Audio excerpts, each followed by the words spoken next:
32 rehiyon. Nagpadala ng SOS, Pilipinas ang tinatawag. Ang himala sa loob ng 48 oras, isang tatak Pilipino sa tigang na lupa ng Marahuyo, nagkakagulo ang buong probinsya. Kung hindi matutupad ng mga taga Maynila ang kanilang pangako, ipagbabawal natin sila sa Marahuyo habang buhay. Ito ang ultimatum ng gobernador ng Marahuyo, isa sa mga pinakamayamang probinsya sa bansa, para sa isang maliit na kumpanya mula sa Maynila. Inakala ng lahat na ang pangako ng mga ito ay hangin lamang at tiyak na mabibigo, ngunit isang hindi kapani-paniwalang pangyayari ang naganap. Ang mga karatig probinsya ng Aklan, Cebu, at maging ang buong Visayas ay napahiyaw sa paghanga. Parang awa nyo na, tulungan nyo rin kami. Maging ang mga higanteng kumpanya mula sa Amerika at Japan ay sumuko na at umiling. Sinabing imposible talaga ang sitwasyon. Kaya paano, sa lupang kanilang isinuko na, nagawa ng isang grupong Pilipino ang isang himala sa loob lamang ng 48 oras. Ang nakagigimbal na sikreto ay malapit ng mabunyag. Ako si Jose Jojo de la Cruz. Sa loob ng halos 5 taon, ako ang tagapamahala ng yamang tubig sa aming maliit at liblib na isla ng Corazon. Hindi ako galing sa pamilyang politiko o isang mayaman na negosyante. Isa lang akong ordinaryong empleyado ng gobyerno, ngunit ang buhay ko ay parang isang impyerno. Araw-araw, bago pa man tumunog ang aking alarm clock ng alas 4 ng umaga, gising na ako. Isang matinding kaba ang bumabalot sa akin. Makakahanap kaya ako ng tubig ngayon? Ang tanong na ito ang kumakain sa aking isipan. Kailangan kong makahanap ng tubig para sa aking 10 taong gulang na anak na si Nora at sa aking asawang si Maria. Ang paghilamos ay isa ng luho. Naglalagay lang kami ng kaunting tubig sa baso, binabasa ang bimpo, at iyon ang ipinupunas sa aming mukha. Ang pagsisipilyo, isang lagok lang ng tubig ang pwede. Ang paliligo, isang beses sa isang buwan, at hindi dapat lalagpas ng 5 minuto. Itay, nauuhaw po ako. Ang mahinang tinig ni Nora ay nanggagaling sa kanyang mga tuyo at bitak-bitak na labi. Araw-araw, 20 litrong tubig lang ang rasyon para sa aming pamilya. Sapat lang ito para sa inumin at para manatiling buhay. Ang sumpa sa aming isla ay nagsimula 80 taon na ang nakalipas. Ang mga batong apog, limestone, sa ilalim ng lupa dito ay may kakaibang katangian. Sinasalin nito ang tubig dagat na parang espongha. Habang lumalalim ang paghukay ng balon, lalong lumalakas ang pag-agos ng tubig alat.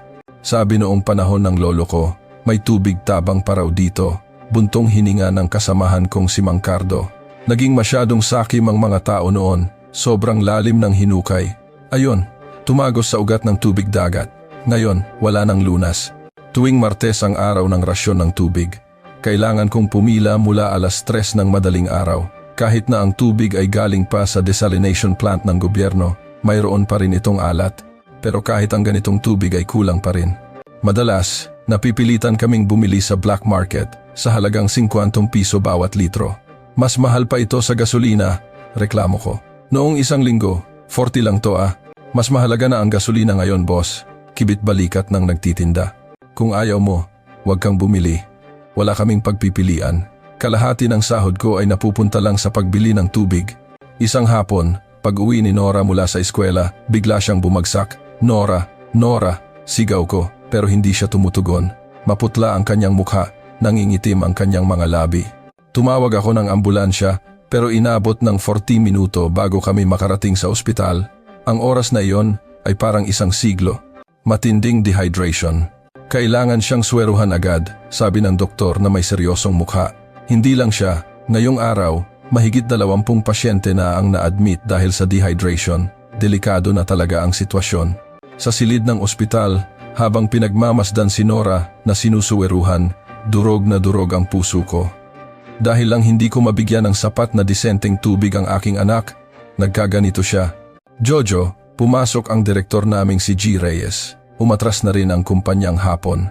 6 na buwan silang sumubok, pero sumuko na. Bigo na naman po, sir. Ilang dosenang kumpanya na ang sumubok sa aming isla at lahat sila ay nabigo. Amerikano, Aleman, Koreano, lahat sila ay mayayabang sa kanilang teknolohiya, pero lahat sila ay lumuhod sa heolohiya ng aming lupa. Isinumpa yata ang lugar na ito, mapait na sabi ni G. Reyes. Gusto ko nang sumuko at lumipat na lang ng lugar, pero hindi ko kaya. Ito ang aking bayan, ang lugar kung saan isinilang si Nora. Nang gabing iyon, Umakyat ako sa rooftop ng ospital. Tumingala ako sa madilim na kalangitan na walang bituin, tulad ng aming kinabukasan. Panginoon, bigyan niyo po kami ng tubig. Ano po bang nagawa naming mali? Bakit kailangang magdusa ang mga batang ito? Tanging ang ihip ng hangin ang sumagot sa aking panalangin. Makalipas ang 1 linggo, nakalabas si Nora sa ospital, pero ang babala ng doktor ay patuloy na umaalingaw-ngaw sa aking isipan. Sa susunod, baka hindi na niya kayanin. Kailangan natin ng malinis na tubig, agaran. Habang pauwi, isang di inaasahang balita ang narinig ko sa radyo. Isang milagro sa probinsya ng Ilocos. Isang ilog ang nabuhay muli dahil sa teknolohiya ng Agostec, isang kumpanyang Pilipino. Ang lupang 60 taon nang nagdurusa sa tagtuyot ay isa na ngayong masaganang lupang sakahan. Itay, tanong ni Nora na may ningning sa mga mata. Pwede po ba nating hilingin ang tulong ng Agostec? Nanikip ang dibdib ko. Ayokong bigyan ng pag-asa ang anak ko. Baka muli lang siyang mabigo. Nora, iba ang lupa natin sa kanila. Mas mahirap ang sitwasyon dito. Ngunit hindi ko alam noon na hindi magtatagal, isang himala rin ang darating sa amin. At ang himalang iyon ay magaganap sa paraang higit pa sa aming inaasahan. Pagkatapos ng araw na iyon, sunod-sunod ang balita mula sa Ilocos. Tuwing bubuksan ko ang TV, nakikita ko ang mga imahe ng ilog na ginawa ng Agostec. Malinaw na tubig na dumadaloy sa gitna ng tigang na lupa. Napakahirap paniwalaan. Sa gitna ng tuyong lupa, may malinaw na tubig na umaagos. Naglalaro ang mga bata. Nagdidilig ang mga magsasaka. Ilocos ba talaga yan, mahal? Gulat na tanong ng asawa kong si Maria. Oo, yan nga ang Ilocos na alam natin. Dati, hindi nalalayo ang sitwasyon nila sa atin. Mas mayaman pa nga tayong probinsya. Pero ngayon, baliktad na ang lahat. Sa opisina, mainit din ang usapan. Agostec, yung mula sa UP Diliman, kantiyaw ng kasamahan kong si Robert. Hindi ba't sikat lang sila sa mga research paper? Anong alam nila sa totoong mundo? Pero magagaling daw sila sa agrikultura, sabat ni Cardo. Anong kinalaman ng agrikultura sa geological technology? Magkaibang-magkaiba yon. Pero malinaw na ang ebidensya, sabi ko.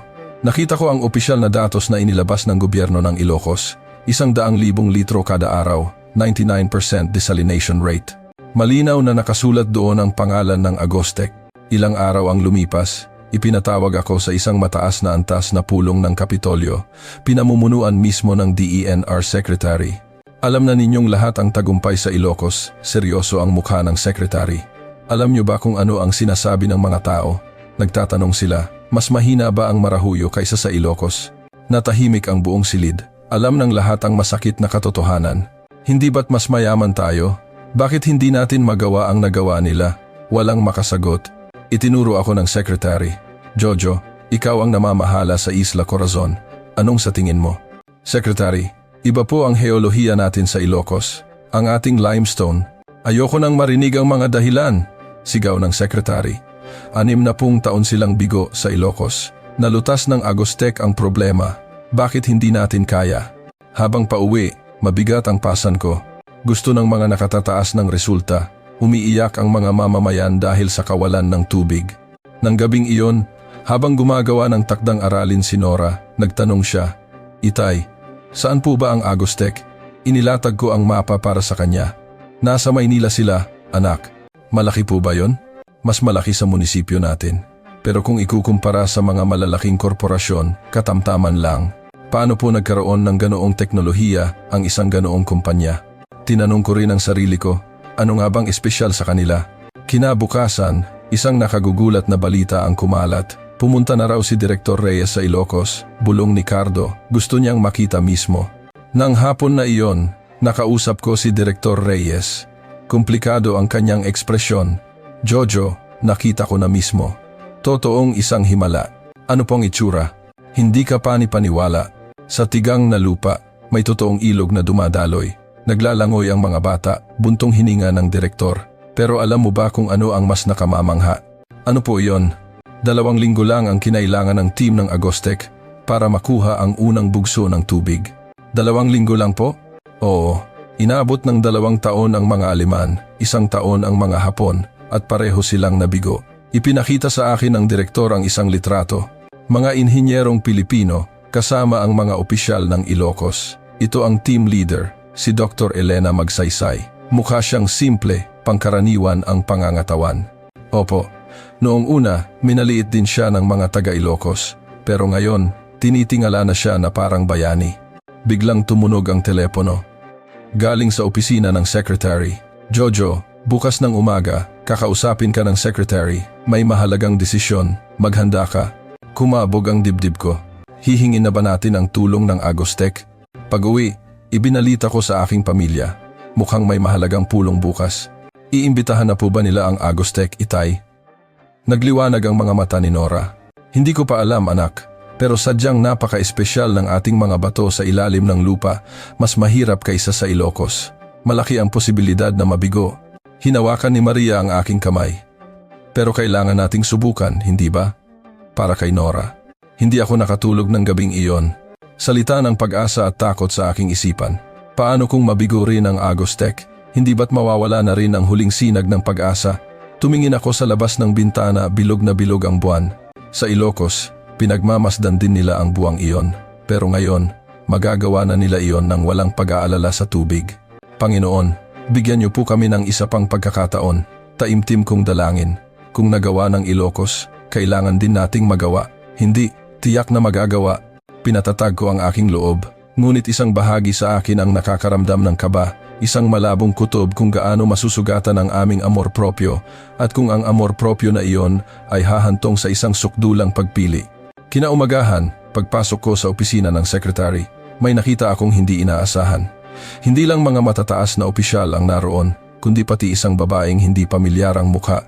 Jojo, ito ang team mula sa Agostec ng Pilipinas, pagpapakilala ng secretary. Ang team leader ay si Dr. Elena Magsaysay. Nagulat ako. Isang babae. Maikli ang buhok, nakasalamin, mukhang nasa 40s, mga 5'3" ang taas, maliit ang pangangatawan. Magandang umaga po, ako po si Elena. Bati niya sa aming lokal na dialekto, perpekto ang tono. Nagsasalita ka ng Cebuano? Nag-aaral ako ng 1 taon sa Universidad ng San Carlos. Kung gusto mong pag-aralan ang heolohiya ng Visayas, kailangan iyon. Ang unang impresyon ay ibang-iba na. Ang ibang mga dayuhang inhinyero ay Ingles lang ang gamit at laging may interpreter. Diretsahan ng secretary. Dr. Magsaysay, naiintindihan mo na ba ang aming kondisyon? Opo. Sinuri ko na ang datos ng heolohiya ng Isla Corazon. At ano ang resulta?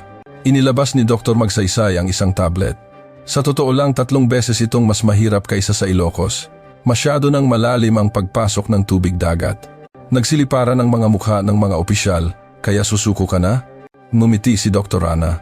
Magsaysay, sinabi kong mahirap, hindi imposible. Ang mga baybaying lugar sa Luzon ay may katulad na heolohiya at nalutas na namin iyon. Sa tingin mo, gaano katagal? 2 linggo sa Ilocos. Dito, huminto sa paghinga ang lahat. Sapat na ang 48 oras. Ano? Napatayo ang secretary. 40 oras. Mas mahirap pero mas mabilis.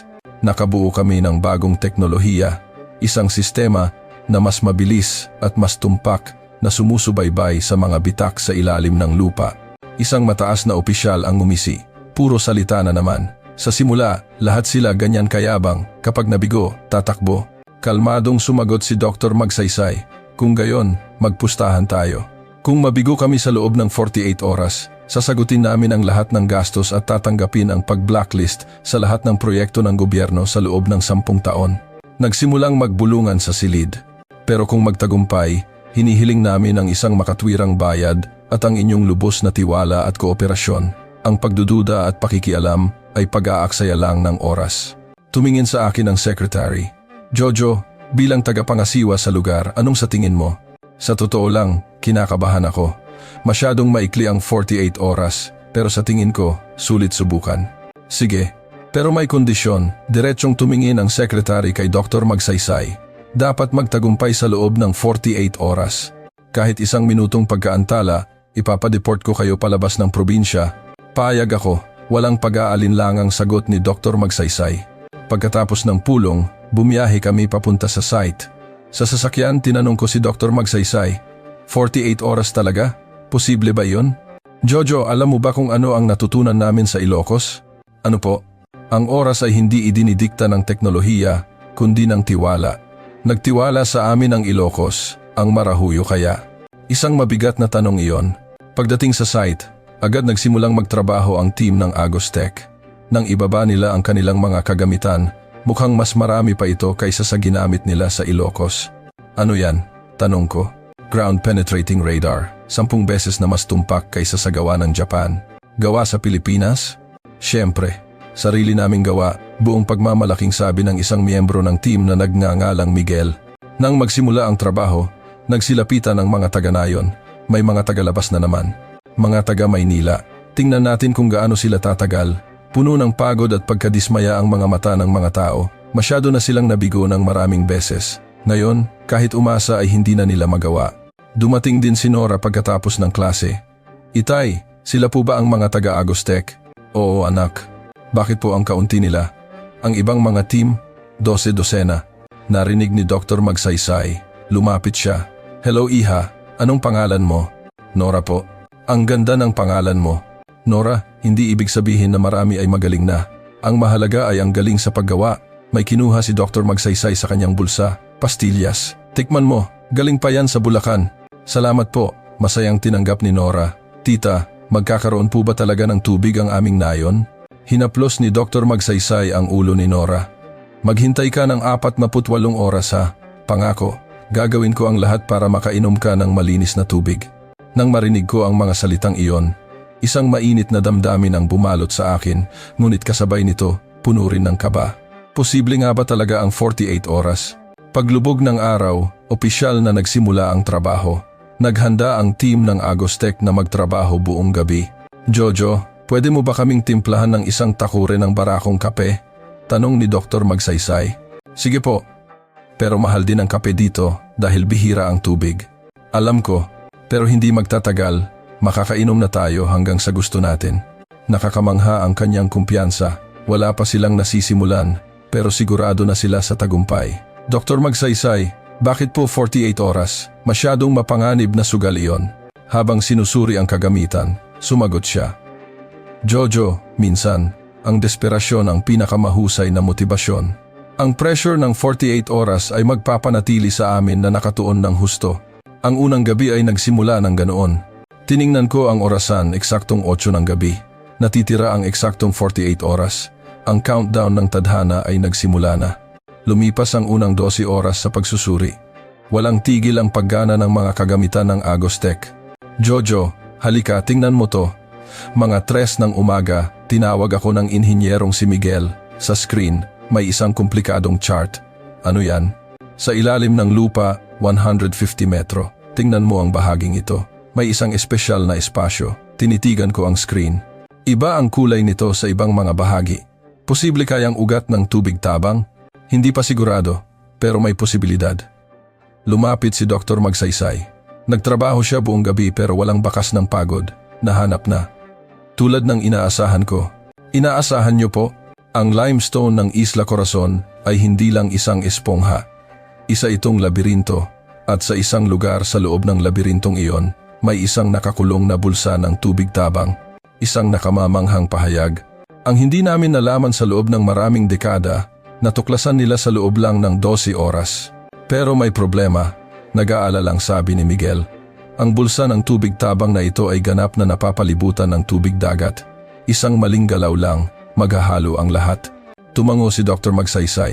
Kaya kailangan nating magtrabaho ng may pinong-pinong pag-iingat, parang isang operasyon na nangangailangan ng ganap na katumpakan. Sakto namang dumating ang isang inspektor mula sa Kapitolyo. May nahanap na ba kayo? Mayabang niyang tanong. Sinusuri pa po namin. 12 oras na ang lumipas, ganyan pa lang?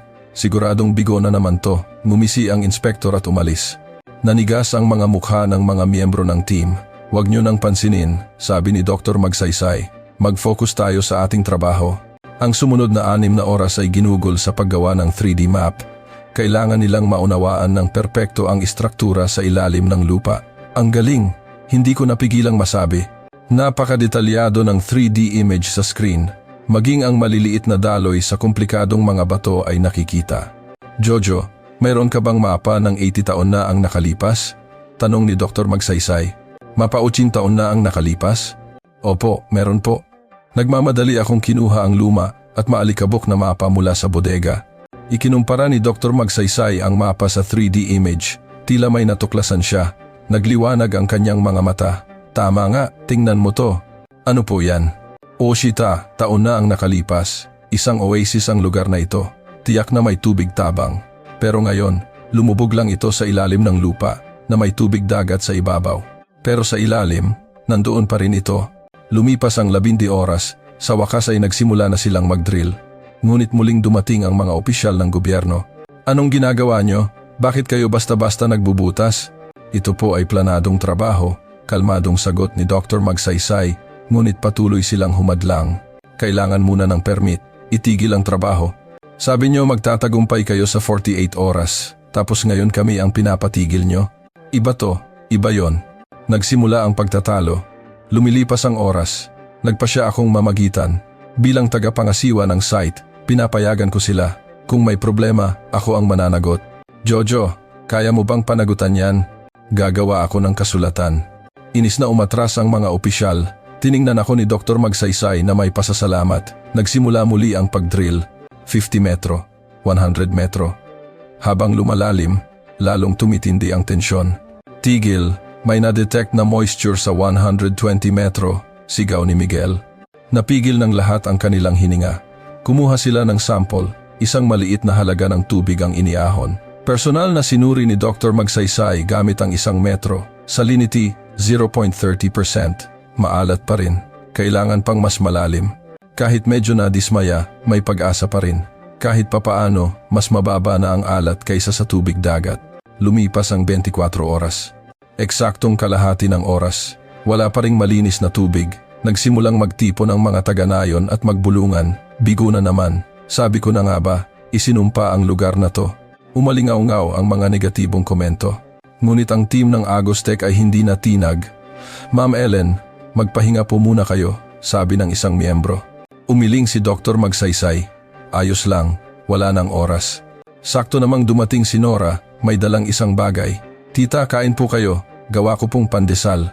Dahil kulang sa tubig, hindi po gaanong masarap, pero sana po makadagdag ng lakas sa inyo. Namula ang mga mata ni Dr. Magsaysay. Salamat Nora, mukhang masarap. Pinaghatian ng team ang tinapay. Ang mga pagod na mukha ay muling ngumiti. Nora, maghintay ka pa ng kaunti ha. Pangako, bibigyan kita ng malinis na tubig, ang pangako ni Dr. Magsaysay ay nagpangiti kay Nora. Lumipas ang 30 oras. Sa wakas, may pagbabago. Patuloy na bumababa ang salinity. Sumigaw si Miguel. 0.10%, 0.05%. Malapit na. Pinapalibutan ng lahat ang monitor. Bawat pagbaba ng numero, may sumisigaw sa tuwa. Ngunit isang bagong problema ang lumitaw. Ma'am Ellen, masyadong malakas ang pressure ng tubig dagat. Kung hindi tayo maglalagay ng pananggalang. Alam ko, pero 18 oras na lang ang natitira. Ang pag-install ng ordinaryong pananggalang ay aabutin ng 12 oras. Kaya natin yan, desididong sabi ni Dr. Magsaysay. Gamit ang bagong teknolohiya na binuo natin, ang Rapid Cure Sealant. Isa na namang kamangha-manghang teknolohiya. Ano-ano nga ba ang inihanda ng mga taong ito? Biglang tumunog ang telepono ko. Ang secretary. Jojo, kumusta ang sitwasyon? Malapit na po. Pero, kulang na sa oras. Kung mabibigo yan, lagot ka rin sa akin. Naiintindihan mo? Mabigat ang pressure. Ngunit kakatwa, hindi ako natatakot. Pagtingin ko sa team ng Agostec, sigurado akong iba talaga sila at tiyak na magtatagumpay. 10 ng gabi. Pagkatapos ng 30 oras ng trabaho, 16 oras na lang ang natitira. Kumikilos ang team ng Agostec nang may hindi kapanipaniwalang bilis. Handa na ang pananggalang. Simulan na ang pagbomba. Ang teknolohiyang ito ay tunay na pambihira. Nagbomba sila ng isang espesyal na uri ng polymer. Nagre-react ito sa tubig dagat sa mga bitak ng bato at tumitigas ng napakabilis. Paano nangyayari yan? Tanong ko. Ito ay teknolohiyang binuo kasama ang UP National Institute of Geological Sciences sa loob ng 5 taon. Kapag nadikit sa alat ng tubig dagat, ganap itong tumitigas sa loob ng 10 minuto, buong pagmamalaking paliwanag ni Miguel. 2 ng umaga, naabot na nila ang lalim na 150 metro. Napigil ng lahat ang kanilang hininga, naghihintay sa resulta. Simulan ang pressure test. Si Dr. Magsaysay mismo ang nagbukas ng balbula. Noong una, walang lumabas, 1 segundo at 2 segundo. 3 segundo. Bigla, nagsimulang tumulo ang mga patak ng malinaw na tubig. May tubig na, may sumigaw. Nanginginig na sinalo ni Dr. Magsaysay ang mga patak sa kanyang mga kamay at inilagay sa salinity meter. 0.01%, 0.01%, purong tubig tabang. Naghiyawan ang lahat, ngunit si Dr. Magsaysay ay nanatiling kalmado. Hindi pa, kailangan nating suriin kung ito ay tuloy-tuloy. Makalipas ang 3 oras, sinukat nila ang daloy. Kamangha-mangha. Sa paglipas ng panahon, lalong lumalakas ang daloy ng tubig. 20 litro kada oras, 30 litro, 50 litro. Hindi ka paniwalang mga numero. Paano po nangyari yan? Dahil sa pagkakaiba ng pressure. Hinarangan ng pananggalang ang tubig dagat, kaya ang pressure ng bulsa ng tubig tabang mismo ang nagtutulak sa tubig pataas. 5 ng umaga, sa wakas, oras na para tikman. Ako ang unang sumubok. Nanginginig kong itinaas ang baso, uminom ng isang lagok. Matamis. Ang tamis. Sa unang pagkakataon sa loob ng 8 taon, nakainom ako ng malinis na tubig. Napaiyak ako. Nora, nasaan si Nora? Ginising ko ang aking natutulog na anak. Dinala siya sa labas. Nang makita niya ang umaagos na tubig, ganap siyang nagising. Itay, totoo po bang tubig yan? Oo anak, inumin mo. Maingat na uminom si Nora ng isang lagok at pagkatapos ay sumigaw. Itay, ang tamis po, ang tamis. Nagtatalon siya sa tuwa. Sa pagtingin sa eksenang iyon, naramdaman kong lahat ng hirap ay sulit. Kumalat ang balita sa mga taga-nayon. Kahit madilim pa, nagsimula na silang magdatingan. Totoo ba? May tubig na talaga? Isang matandang lalaki ang uminom ng tubig at napaiyak. Ito ang lasa ng tubig na iniinom ko noong bata pa ako. Dinig ng Diyos ang ating mga panalangin. Ngunit hindi nagtagal ang saya. Isang problema na naman ang lumitaw. Muling dumating ang mga inspektor ng gobyerno. Ano to? Sino ang nagpahintulot na mamigay ng tubig basta-basta? May malinis na tubig na, kaya dapat lang na makainom ang mga tao. Hindi pa na-inspeksyon. Kung may mangyari, kayo ba ang mananagot? Balak nilang ikordon ang lugar. Hindi maaari, humakbang si Dr. Magsaysay. Ang tubig na ito ay ganap na ligtas, ginagarantiya ko. Sino ka para maggarantiya? Ako ay isang sertipikadong Water Safety Inspector ng World Health Organization WHO. Itinaas ni Dr. Magsaysay ang kanyang ID. Natigilan ang mga inspektor, kahit na proseso ay proseso. Makikipag-usap kayo tungkol sa proseso sa mga taong 80 taon ng uhaw. Puno ng kapangyarihan ang boses ni Dr. Magsaysay. Ang tubig ay para sa mga tao. Walang sino man ang makakapigil dito. Sa huli, umatras ang mga inspektor. 8 ng umaga. Personal na dumating ang sekretary. Komplikado ang kanyang ekspresyon. Totoo bang nagtagumpay? Kayo na po mismo ang sumubok, Secretary. Uminom ang Secretary. Nanlaki ang kanyang mga mata. Ito, galing sa ating lupa? Opo, at maaari itong magbigay ng walang limitasyong supply. Walang limitasyon? Inilahad ni Dr. Magsaysay ang datos. Malaki ang bulsa ng tubig tabang na ito. Kung mapapamahalaan ng maayos, kayang-kaya nitong suportahan ang buong Isla Corazon. Natahimik sandali ang Secretary, at pagkatapos ay nagsalita, paumanhin sa pagdududa sa inyo. Taos-puso akong humihingi ng tawad. Ito ang unang pagkakataon na nakita ko ang isang mataas na opisyal na yumuko. Ayos lang po, ang mahalaga ay mula ngayon. Tiningnan ni Dr. Magsaysay ang orasan. 36 na oras na ang lumipas. May 12 oras pa. Ano na po ang susunod?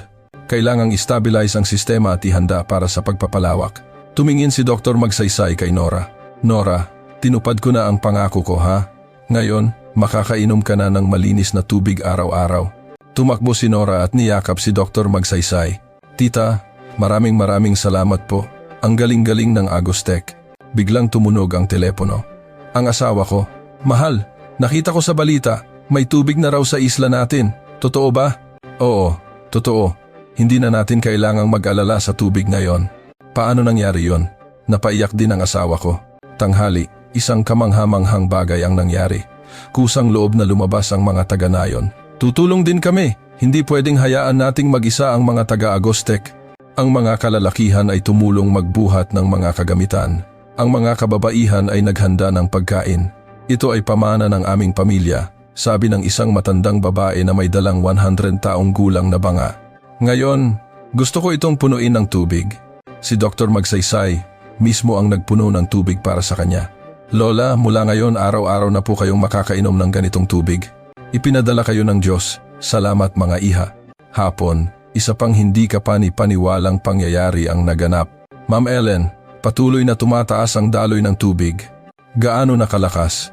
Mahigit 100 litro kada oras na po. Lahat ay namangha, 5 beses na mas marami kaysa sa inaasahan. Mas komplikado ang istruktura sa ilalim ng lupa kaysa sa inaakala natin. Mukhang maraming bulsa ng tubig tabang ang magkakakonekta, tuwang-tuwang paliwanag ni Miguel. Aking ng gabi, pagkatapos ng 46 na oras ng trabaho, dumagsa ang media, mula sa pambansang istasyon ng TV hanggang sa mga international news outlet.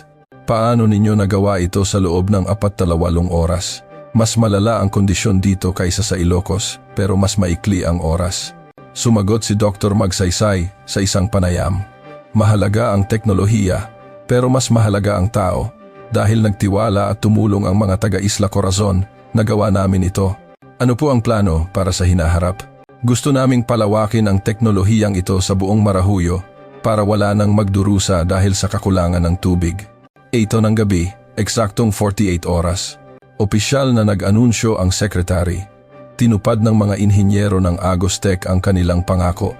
Hindi, higit pa roon ang kanilang ginawa. Libu-libong tao ang nagtipon sa plaza sumisigaw. Agostec! Agostec! Pilipinas! Umalingaw-ngaw ang sigawan. Ang team ni Dr. Magsaysay, kahit pagod, ay mukhang napakasaya. Ngayon, makakatulog na siguro kayo, sabi ko. Hindi pa, ngumiti si Dr. Magsaysay. Simula pa lang ito. Ang totoong trabaho ay magsisimula pa lang ngayon. Nang gabing iyon, sa unang pagkakataon sa buhay ko, naligo ako ng matagal. Isang luho sa loob ng 45 taon. Habang dumadaloy ang tubig sa aking katawan, naisip ko, totoo nga ang himala. At ang himalang iyon ay galing sa kapwa ko Pilipino. Hindi pa nagtatagal ang saya ng tagumpay ng 2 araw ang lumipas, nagsimula ang isang hindi inaasahang atake. Peke yan! Niloloko tayo ng mga taga-Maynila. Umalingaw-ngaw ang mga batikos sa pulong ng mga kapitan ng barangay. Ang nangunguna ay ang maimpluwensyang si Kapitan Rodrigo Rodi Valderrama. Isipin nyo, ang hindi nagawa sa loob ng 80 taon, nagawa sa 48 oras? Makatwiran ba yun? Pero may tubig na talagang umaagos, pagtutol ko. Isang palabas lang yan. Nagtago sila ng tubig tabang doon tapos pinalabas lang nila para sa atin. Kahit walang katuturan, may mga naniwala. Oo nga. Sa Ilocos, maganda rin sa simula pero nagkaproblema rin pagkatapos. Siguradong may masamang balak ang mga yan sa yaman ng ating isla. Nagsimulang kumalat ang mga chismis. Pinuntahan ko si Dr. Magsaysay. May mga ganyang chismis na kumakalat. Paano nyo haharapin? Inaasahan ko na yan.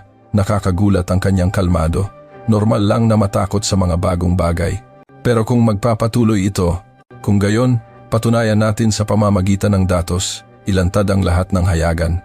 Kinabukasan, gumawa ng isang nakakagulat na desisyon si Dr. Magsaysay. Nag-install sila ng isang real-time monitoring system para makita ng lahat, 24/7. Hindi na po kailangan yan. Ang tiwala ang pinakamahalaga. Kailangan nating patunayan na wala tayong itinatago. Isang malaking screen ang inilagay sa plaza ng Nayon. Ipinapakita ang kalidad at daloy ng tubig sa real-time. Ngunit hindi sumuko si Valderrama. Ang datos ay maaaring pekein. Kailangang inspeksyonin ng direkta. Inudyukan niya ang ibang mga kapitan na hingin ang isang inspeksyon sa planta. Sige lang, maaari kayong pumunta anumang oras, pumayag si Dr. Magsaysay. Hali kayo at kayo mismo ang sumuri. Dumating ang delegasyon ng inspeksyon. Pinamunuan ni Valderrama ang isang grupo ng 30 katao. Susuriin namin ang bawat sulok. Ipinakita ng team ng Agostec ang lahat, maging ang mga teknikal na guhit. Ito ang blueprint ng pananggalang, paliwanag ni Miguel. Ngunit hindi nakinig si Valderrama. Ginagawa nyo lang komplikado para maloko kami. Sakto namang dumating si Nora. Tito, bakit po ninyo ginagawa yan? Totoo po ang tubig. Napaiyak si Nora. Unang beses pong nakapagluto ang nanay ko gamit ang malinis na tubig. Sabi niya, unang beses sa 80 taon. Bakit po? Huwag kang maniwala sa mga manlolokong yan. Matigas pa rin si Valderrama. Biglang lumabas si Dr. Magsaysay. Kapitan Valderrama, ano po ba talaga ang inaalala ninyo? Ano? Iniisip nyo bang peke ang tubig o mayroon kayong ibang kinatatakutan? Isang matalas na tanong. Wala akong kinatatakutan. Takot sa pagbabago, hindi po ba? Ang kaayusang umiral sa loob ng 8 taon ay malapit ng magbago. Tinamaan siya. Si Valderrama ang nakinabang sa krisis sa tubig para mapanatili ang kanyang kapangyarihan. Anong alam mo? Alam ko na ang Pilipinas ay dumaan na rin sa mga ganitong pagsubok, kalmadong sabi ni Dr. Magsaysay. Pero kapag tinanggap ang pagbabago, doon lamang magsisimula ang tunay na pag-unlad. Naging tensyonado ang sitwasyon. Pinagbantaan ng mga tauhan ni Valderrama ang team. Umalis kayo, mga manloloko. Bigla, isang kamanghamanghang bagay ang nangyari. Dumating ang pinakamatandang residente, si Lolo Kiko, 95 taong gulang. Valderrama, tama na, nakita ko na ang lahat. Lolo Kiko, naloko na rin po kayo. Nabuhay ako ng 95 taon. Sa tingin mo, hindi ko makikilala ang totoo sa peke? Dahan-dahang lumapit si Lolo Kiko at uminom ng tubig. Totoo ito. Ito ang tubig na iniinom ko noong bata pa ako. Pagkatapos ay diretsyong tumingin kay Valderrama. Ang pagmonopolyo mo sa tubig para kumita, alam ko lahat yan. Oras na para tumigil. Isang pasabog ang kanyang pahayag na mula ang mukha ni Valderrama. Anong sinasabi nyo? Kalahati ng supply ng tubig sa black market, sa bulsa mo na pupunta. Akala mo hindi ko alam. Kaya katakot na maging totoo ang tubig na ito dahil matatapos na ang negosyo mo. Nagsimulang magbulungan ang mga tao. Ang mga taga-Agostec ay hindi nangangailangan ng pera. Gusto lang nila tayong tulungan. Tumingin si Lolo Kiko kay Dr. Magsaysay. Salamat mga iha. Maraming salamat. Bumaliktad ang sitwasyon. Nagsimulang kondenahin ng mga taga-nayon si Valderrama. Kaya pala, niloloko niya tayo.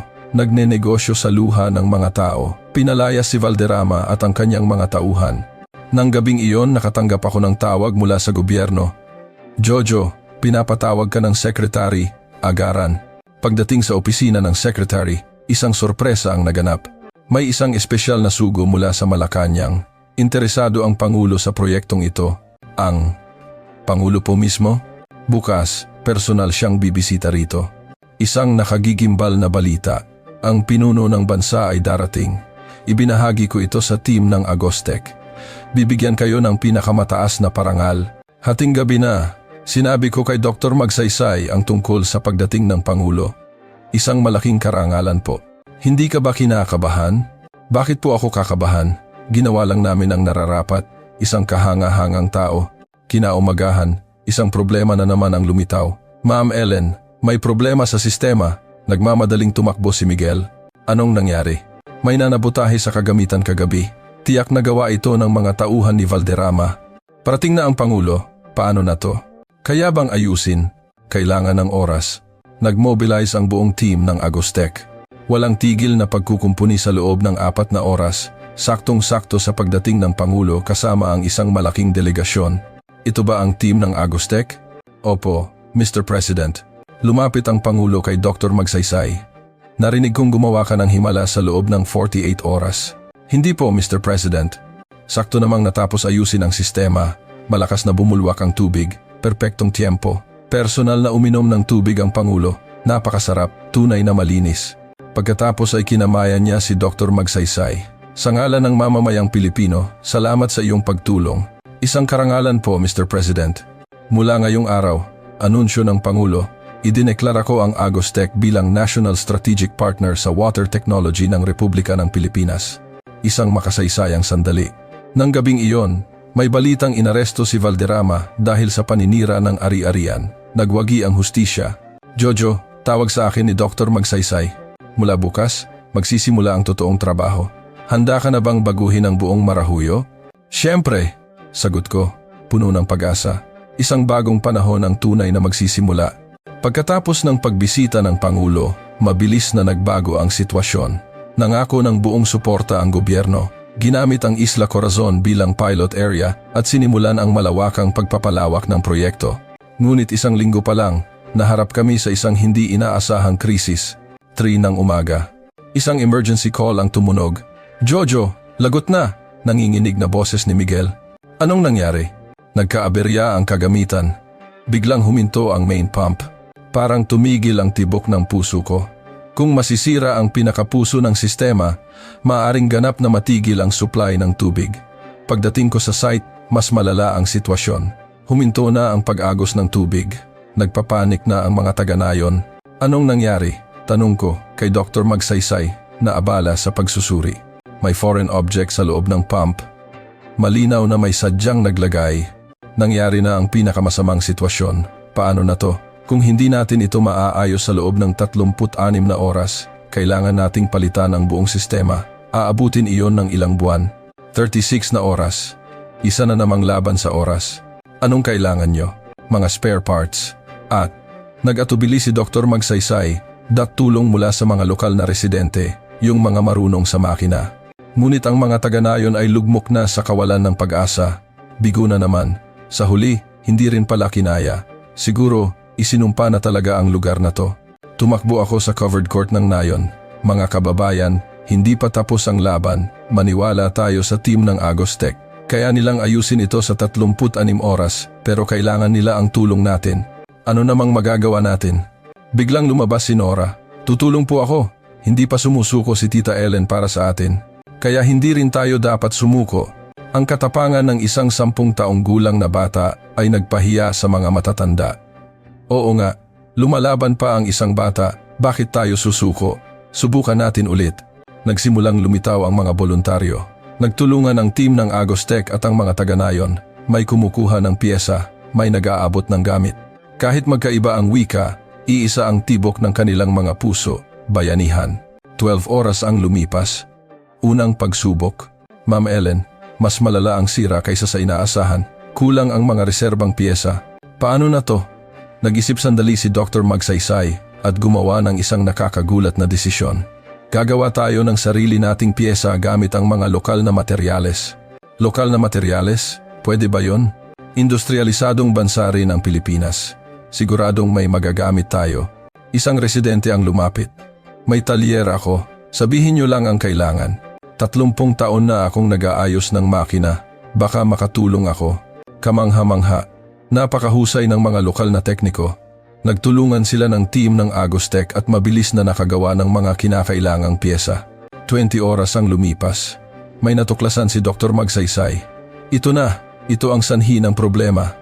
Isang piraso ng metal ang lumitaw sa pinakailalim na bahagi ng pump. Malinaw na may sadyang naglagay. Ito na ang huling hirit ng mga tauhan ni Valderrama. Pero nanalo na tayo. Ngayon, kailangan na lang natin itong buuin muli. Sama-samang binuo muli ang pump. 24 oras ang lumipas. Subukang i-restart. Layo kayo. Pinindot ni Miguel ang switch. Umugong ang makina. Napigil ng lahat ang kanilang hininga. 30 segundo. 1 minuto. 2 minuto. May tubig na. Umaagos na ulit.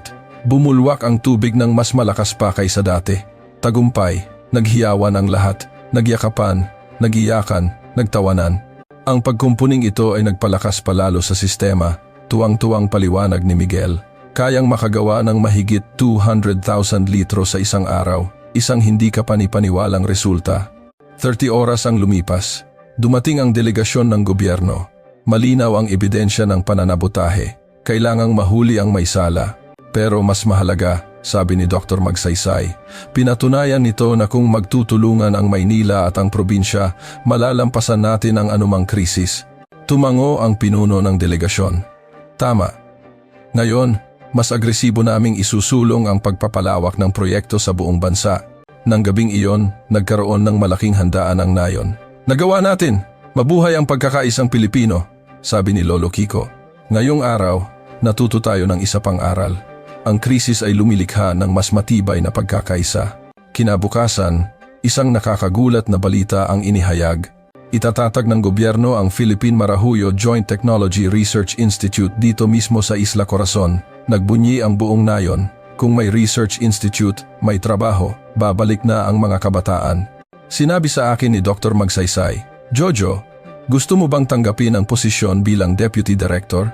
Ako po, kailangan namin ng isang taong may karanasan sa larangan at maaaring maging tulay sa pagitan ng teknolohiya at ng komunidad, isang alok na parang panaginip. Isang linggo ang lumipas, kailangan nang bumalik ni Dr. Magsaysay sa Maynila. Sa airport, daan-daang tao ang naghatid. Bumalik po kayo ha, pag-aaralin ko ang anak ko sa UP. Sa gitna ng pamamaalam tumakbo si Nora. Tita, tanggapin niyo po ito, isang sulat kamay at isang drawing. Ang drawing ay nagpapakita ng isang luntiang isla kung saan magkasamang nagtatayo ang mga inhinyero at mga taga-isla. Salamat, Nora. Kailangan mong maging isang magaling na siyentipiko, ha? Opo. Gusto kong maging katulad ninyo. Habang pinagmamasdan ang eroplanong lumilipad palayo, naisip ko, ang krisis ng 36 na oras ay nagpatibay sa amin at ang tunay na himala ay nagsisimula pa lamang. Sa loob ng huling 12 oras ng ipinangakong 48 oras, matapos ma-stabilize ang sistema, gumawa ng isang kamangha-manghang bagay ang team ni Dr. Magsaysay. Ngayon, ipapakita ko sa inyo ang tunay na regalo. Ngumiti si Dr. Magsaysay, isang smart water management system, ang una sa buong Pilipinas. Ang mga karagdagang kagamitan na dala ng team ay sinimulang install, mga solar panel, automated sensors, remote control system. Ano po yan? Mula ngayon, masusubaybayan nyo na ang estado ng tubig sa inyong mga smartphone, ang artificial intelligence na ang automatikong mamamahala. Ito ang sandali kung saan ang teknolohiya ng ika-21 siglo ay lumutas sa isang 80 taong problema. Lumipas ang 45 oras, kumpleto na ang sistema. Ngayon, subukan niyong i-download ang app na ito. In-install ng mga taga-nayon ang app. Nakikita nila ang kalidad ng tubig, dami, at estado ng sistema sa real time. Wow! Tubig ba talaga to ng ating nayon? Gulat na hinawakan ni Nora ang screen. Nora, subukan mong pindutin ang button na to, turo ni Dr. Magsaysay. Pinindot ni Nora ang button. Nagsimulang gumana ang fountain sa plaza. Wah! Ako ang gumawa. Ito ang unang fountain sa nayon sa loob ng 8 taon. Naghiyawan ang mga bata at pinalibutan ito. Lumipas ang 46 oras. Isa pang mas kamangha-manghang bagay ang nangyari. Ito ay isang espesyal na regalo, dala ni Miguel ang isang malaking kahon. Hydroponic starter kit. Gamit lang ang tubig, makakapagtanim na kayo ng gulay. Agrikultura sa isang tigang na isla.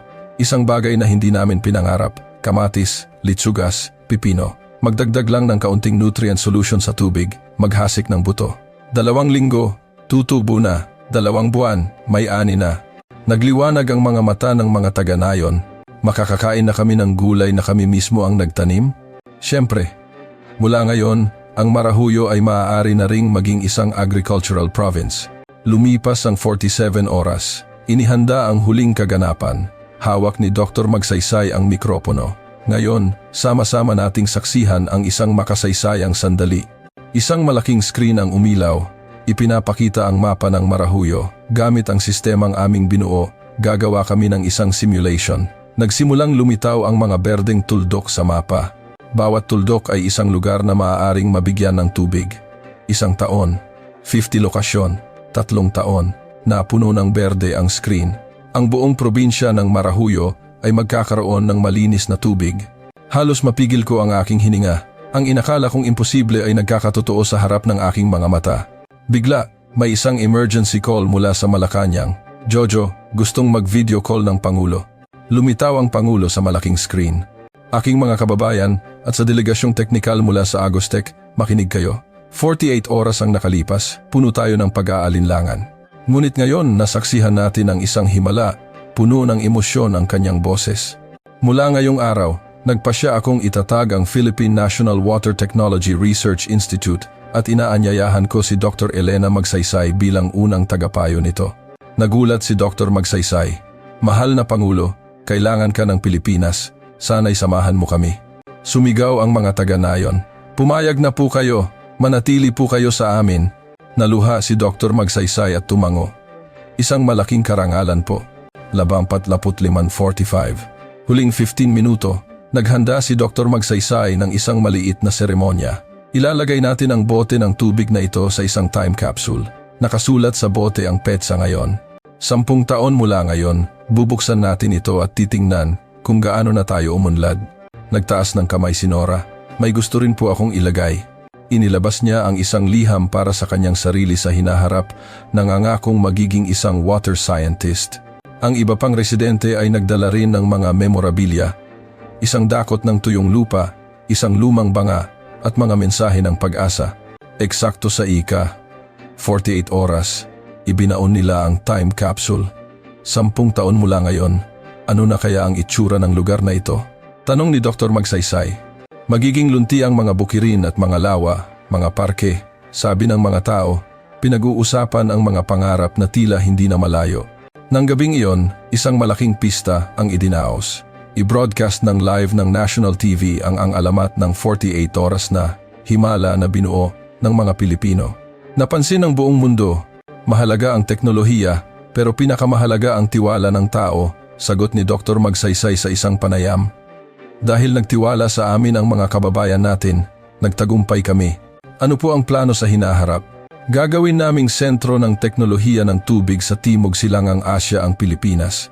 Tumingin siya kay Nora at magsasanay kami ng susunod na henerasyon ng mga siyentipiko. Sila ang lilikha ng mga tunay na himala. Inabot hanggang madaling araw ang pista. Nagsama-sama ang mga tradisyonal na sayaw mula sa iba't ibang rehiyon. Ang lechon at barakong kape ay nasa iisang mesa. Nagtagay ang lahat gamit ang malinis na tubig, isang luho sa loob ng 80 taon. Kinaumagahan, isang kamangha-manghang tanawin ang bumungad. "Ma'am Ellen, tingnan nyo!" Tuwang-tuwang tawag ni Miguel. Nagsimula nang tumubo ang maliliit na halaman sa paligid ng fountain. Kung may tubig, may buhay na magsisimula, naantig na sabi ni Dr. Magsaysay. Isang linggo ang lumipas, kailangan nang bumalik ng team. Sa airport, libu-libong tao ang naghatid. "Huwag po kayong umalis. Kailan po kayo babalik?" Hawak ni Dr. Magsaysay ang mikropono. "Aalis kami. Pero mananatili ang teknolohiya at pagkakaibigan." Tumingin siya kay Nora. "Hindi magtatagal, magkikita tayong muli sa Research Institute." Walang tigil na kumaway ang mga tao hanggang sa mawala sa paningin ang eroplano. "Salamat. Maraming salamat."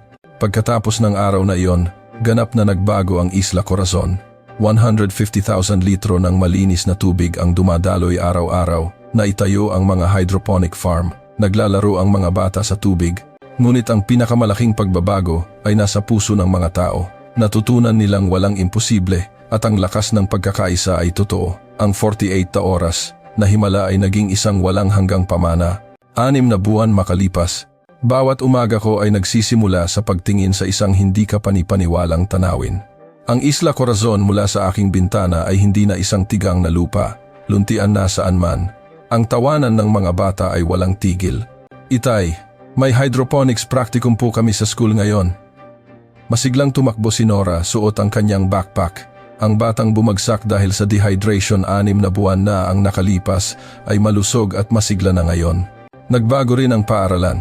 Isang science laboratory na pinondohan ng Agostec ang naitayo. Linggo-linggo, may mga klase mula sa mga guro sa UP sa pamamagitan ng video call. Habang papunta ako sa munisipyo, nakita ko ang mga kamangha-manghang pagbabago. Ang unang hydroponic farm ay malapit ng mag-ani. "Jojo, tingnan mo to." Ipinagmalaki ni Mang Rolly, ang may-ari ng farm, ang isang kamatis. Kamatis na itinanim sa disyerto. Kinagat ko ito, matamis at makatas. "Hindi ka panipaniwala." Naluha si Mang Rolly. Sa munisipyo, isang malaking pulong ang naganap. Sa ngayon, kumpleto nang na-install ang sistema sa 15 lugar. Sa loob lang ng 6 na buwan, ang buong Hilagang Marahuyo ay nakalaya na sa kakulangan ng tubig. Ang Joint Research Institute, kailan po ang inauguration? Sa susunod na linggo, personal na darating si Dr. Magsaysay, isa na namang magandang balita. Tanghali, sa plaza, may isang bagong coffee shop na itinayo sa paligid ng fountain. "Parang langit na rin to," sabi ng isang matanda. Isang kaligayahan pagkatapos ng 80 taon. Hapon, may isang espesyal na bisita. Si Ji Tan, isang opisyal mula sa isang karatig bansa sa Asya. "Nandito kami para pag-aralan ang sikreto ng inyong tagumpay. Nauuna na ang Pilipinas ngayon. Nakaramdam ako ng matinding pagmamalaki." Sa paaralan ni Nora, may isang presentasyon na may temang, "Ang himala ng ating nayon." Tumayo si Nora sa entablado. 6 na buwan po ang nakalipas. Nagkasakit ako dahil sa kakulangan ng tubig. Ang mga tita at tito mula sa Agostec ay hindi lang kami tinuruan tungkol sa teknolohiya, kundi pati na rin sa isang pusong hindi sumusuko. Sa pagtatapos, bumati si Nora sa Tagalog. "Maraming salamat po at mahal ko ang Pilipinas." Pag-uwi, naghanda ng espesyal na hapunan ang asawa ko. Anibersaryo pala namin. Dati, dahil sa pag-aalala sa tubig, nakakalimutan na namin ang mga maliliit na okasyon. Ipinakita niya ang isang maliit na paso na may namumulaklak na bulaklak. Ang unang bulaklak na tumubo sa bahay natin. Ang bulaklak ng 100 taon. Pagkatapos ng hapunan, naglakad-lakad ang pamilya sa tabi ng bagong gawang artificial river. Biglang tumunog ang telepono. Si Dr. Magsaysay. Jojo, kumusta? Darating ako sa susunod na linggo pero may espesyal na balita. Nag-apply si Nora para sa Science Summer Camp sa UP at natanggap siya. Nagulat ako. Mag-aaral si Nora ng agham sa UP sa loob ng 2 linggo. Lahat ng gastos, sagot na. Nagtatalon sa tuwa si Nora. Makakapunta po talaga ako sa Maynila. Makikita ko po si Tita Ellen. Nang gabing iyon, bago matulog, sinabi ni Nora, Itay, may pangarap na po ako. Mag-aaral ako sa UP, magiging pinakamagaling na water scientist sa buong mundo. Pagkatapos, tutulungan ko ang mga bansang walang tubig tulad ng sa Africa. Isang napakalaking pangarap para sa isang 10 taong gulang. Tiyak na magagawa mo yan, anak. Naniniwala ako sa iyo. Tumingin ako sa labas. Ang langit na puno ng bituin. Ang langit na dati kong tinitingnan ng may hinanakit ay puno na ngayon ng pag-asa. Binuksan ko ang aking telepono at tiningnan ang mga larawan. 6 na buwan na ang nakalipas. Tigang na lupa, bitak-bitak na labi, mga mukha ng kawalan ng pag-asa. At ikinumpara ko sa ngayon. Lunti ang bukirin, mga ngiti, umaagos na tubig. Totoo nga ang himala, bulong ko. Tumunog ang aking alarm. Bukas ng umaga, kailangan kong maghanda para sa pulong tungkol sa pagpapalawak ng proyekto sa Timog Marahuyo. Oras na para ibahagi ang aming natutunan. Bago matulog, muli akong tumingin sa labas. Ang fountain ay tumataas sa langit. Ang mga patak ng tubig ay kumikinang sa ilalim ng liwanag ng buwan, kasing liwanag ng mga bituin. Isang tanawin na 6 na buwan na ang nakalipas ay hindi ko maiisip. At ito ay simula pa lamang. Ang tunay na himala ay ngayon palang magsisimula. 3 taon, makalipas. Ako na ngayon ang undersecretary ng bagong tatag na Department of Water Resources. Pagtingin mula sa bintana, nakikita ko ang isang ganap na nagbagong kabisera. Usek, narito na po si Miss Nora de la Cruz. Bumukas ang pinto at isang magandang Nora ang pumasok.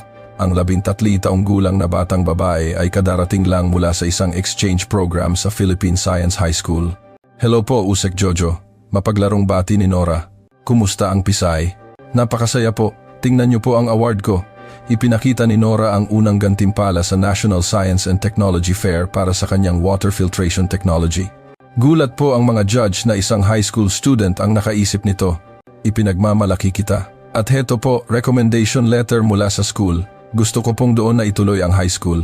Si Dr. Magsaysay, na ngayon ay director na ng Joint Research Institute, ay madalas na bumibiyahe sa pagitan ng Maynila at Marahuyo. Nang hapong iyon, isang espesyal na kaganapan ang naganap, ang 3 anibersaryo ng Water Technology Innovation ng Marahuyo. Puno ang hall ng mga delegado mula sa buong Timog Silangang Asya. Mga ginang at ginoo, sabi ng host, 3 taon na ang nakalipas, isang pangarap na inakalang imposible ay naging totoo. Sa malaking screen, lumitaw ang mga larawan ng pagbabago. Ang Marahuyo ngayon ay may 100% access na sa malinis na tubig sa buong probinsya. 500 hydroponic farms ang gumagana. 5,000 bagong trabaho na may kaugnayan sa tubig. Bawat numero ay isang himala. Tumayo si Dr. Magsaysay sa entablado. Naaalala niyo pa ba 3 taon na ang nakalipas? Ang nakatutuwang hamon ng 48 oras. Pero nagawa natin. Iyon ay tagumpay ng teknolohiya at ng tiwala. Bigla, isang sorpresang anunsyo. Nagpasya ang gobyerno ng Pilipinas na magbigay ng libreng water technology assistance sa 10 bansa sa Africa. Umalingaw-ngaw ang palakpakan. Tumayo ako sa entablado. Oras na para ibahagi natin ang tulong na ating natanggap, tulad ng ginawa ng Agostec para sa atin. At may isa pang mas espesyal na balita, dagdag ni Dr. Magsaysay, ang International Water Technology Academy na itinatag ng Pilipinas at Marahuyo ay magbubukas sa susunod na taon. Mga kabataan mula sa buong mundo ay maaaring mag-aral dito. Nagliwanag ang mga mata ni Nora. Ang hinaharap na kanyang pinapangarap ay nagkakatotoo na. Pagkatapos ng kaganapan, nakita ko ang mga dating kaibigan. Si Mang Rolly, na ngayon ay nagpapatakbo na ng 50 farms na nag-export sa buong Asya. Lahat ito dahil sa tubig at dahil sa Agostec. Gabi, bumalik ako sa Isla Corazon. Ngayon, nagbaon kami ng bagong time capsule para sa mga siyentipiko sa hinaharap. Inilagay ni Nora ang kanyang research notebook, puno ng mga ideya. 20 taon mula ngayon, tingnan natin kung natupad ko na ang pangarap na ito. Habang ibinabaon ang time capsule, si Lolo Kiko, 98 taong gulang na ngunit malakas pa rin, ay nagsalita. Nabuhay ako ng halos 100 taon. Ang natutunan ko ay ang tubig ay buhay at ang pagkakaibigan ay walang hanggan. Tulad ng pagkakaibigang ipinakita ng mga Pilipino para sa isa't isa. Pauwi, nagtanong si Nora, Tito Jojo, totoo po bang makakapag-aral ako sa Pisay? Siyempre, susuportahan ko ang pangarap mo ng buong puso. Gusto kong maging tulad ni Dr. Magsaysay, isang siyentipiko na lumulutas sa problema ng tubig sa buong mundo. Tiyak na magagawa mo yan. Nagsimula ka na. Pagdaan malapit sa airport, nakita ko ang isang bagong karatula, tulay ng pagkakaisa ng Pilipino. Pag-uwi, naghihintay ang asawa ko. Napanood ko sa balita. Ipinagmamalaki kita. Pero simula pa lang ito. Bago matulog, tumingin ako sa labas ng bintana, kung saan unang bumulwak ang fountain 3 taon na ang nakalipas. Ngayon ay isang maliit na parke na pinangalan ng Miracle Park. Nag-vibrate ang telepono ko. Isang text mula kay Dr. Magsaysay. Bukas, darating ang team mula sa Kenya. Oras na para ibahagi natin sa kanila ang himalang ating natanggap. Nag-reply ako, handa na. Sama-sama tayong lumikha ng mga bagong himala. Ang 48 oras na hamon ay naging bunga ng 3 taon. At ngayon, ito ay nagiging isang walang hanggang pamanang kumakalat. Ang himala ng tubig na nilikha ng mga Pilipino para sa mga Pilipino. Hindi ito ang katapusan, kundi isang bagong simula. Isang pagkakaibigan na kasing linis at walang hanggan tulad ng tubig na kanilang natagpuan.